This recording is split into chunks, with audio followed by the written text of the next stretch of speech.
Hey guys, what's up sa inyong lahat dyan? Magandang araw.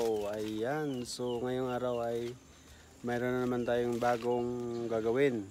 So ngayong araw gagawa tayo ng uling or charcoal. So papakita ko sa iyo kung paano ko gagawin. So basta sundan nyo lang ako. So umpisahan na natin. So, itong papakita ko sa inyo ang mga gagamitin natin sa pag-uuling. Ito yung pangtakip sa kabuuan niya sa taas. Ito naman kailangan mayroon siyang tuyo na kahoy, yung panggatong niya, yung parang pangsimula ng apoy. Para kahit hilaw may yung iba, pag nag-umpisa na tong tuyo na to, wala nang problema. Tsaka ito, ayan. Mayroong maliliit, mayroong malaki-laki. Kunti lang. Ayan, to. Ayan. Tsaka stick niya, double stick na tinatawag, stick sa ilalim at stick din sa patayo sa taas. So, ayan. So, umpisahan ko na. Tingnan nyo lang ako. Tsaka ito, mayroong balat ng saging, yung para sa paikot sa kanya. Tsaka ito, mayroong tayong pangtali para dun sa stick niya, sa double stick niya. So ayan, umpisahan ko na.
ayan, naubos ko na lahat ng mga kahoy. Ayan. So, ang susunod nito, ito, gaganituin. Ayan. Ayan. Tusok pa, paikot naman. Ayan.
So yan, tapos na.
Ayan, so ayan na, tapos na yung small oling natin. Ayan. So, susunod dito, papausokin na natin.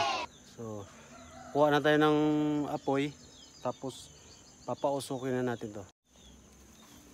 So, ayan, ito. Ito yung nagbabagang apoy na to. Inuhulog ko na to dun sa may, ano niya. Ayan o, mayroon siyang bunganga. So, ayan, uhulog na natin.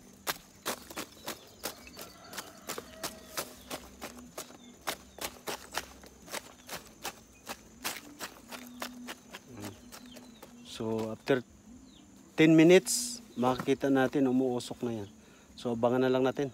So yun ang small oling natin. Umuusok na siya. So hayaan na lang natin dyan. Mamaya-maya balikan natin. So ayan na yung small oling natin.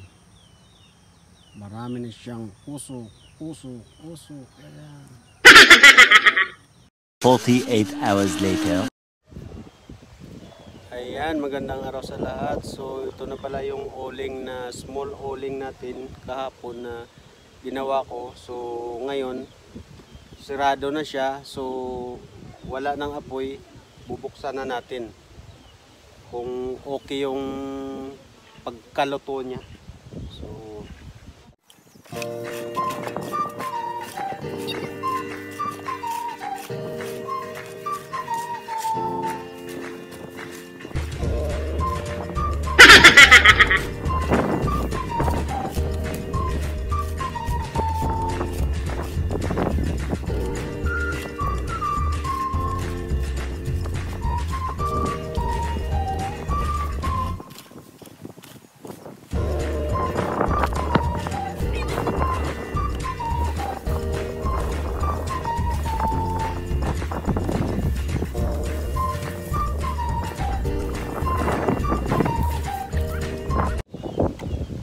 ayan lahat ang small oling product.